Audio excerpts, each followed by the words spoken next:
name's Allie and thanks for stopping by my channel today. I wanted to share with you my dairy-free coffee frappe style drink. I actually came up with this on accident by leaving my coffee and creamer in the freezer too long, and so it ended up tasting really good, and so I thought I would show you how it was made.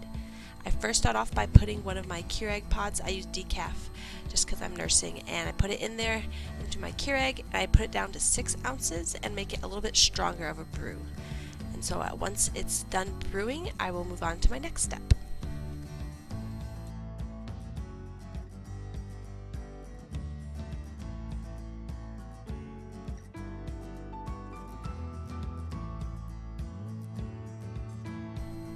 I will then get out my dairy-free almond milk coffee creamer, which actually tastes really good.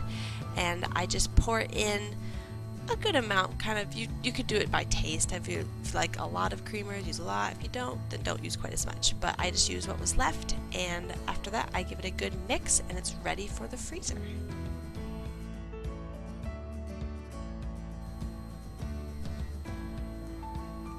I will put it in the freezer for at least 5 hours, or you could do it overnight. That way it's ready the next day to have. And you just want it to where it's very nice and solid and good and frozen.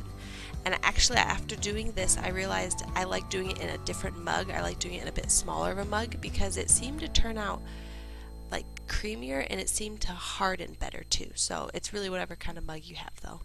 And after that, I take it out and I crunch it all up. And after I do that, it's time to dump it into your blender and get ready to add the almond milk. I had a bit of trouble getting it out of my mug. You then just add almond milk to the right consistency. I added a little too much almond milk when I was making this, but you just use just enough to kind of bind it all together. And after that, you put it on medium power and let it go and just let it run till it gets nice and creamy. And once that is done, I then usually use a few pulses on my blender just to make sure everything is nicely blended and smooth and creamy.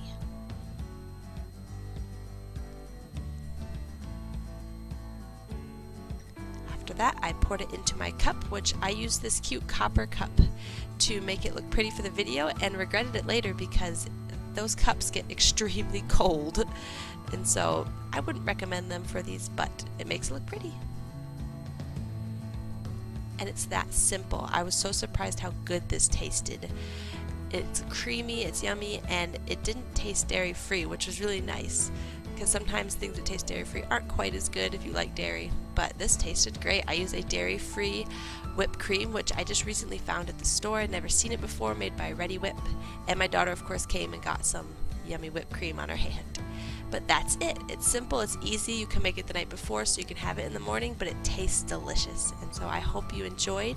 Thanks for stopping by my channel. Don't forget to hit that subscribe button down below if you'd like to see more videos. Thanks.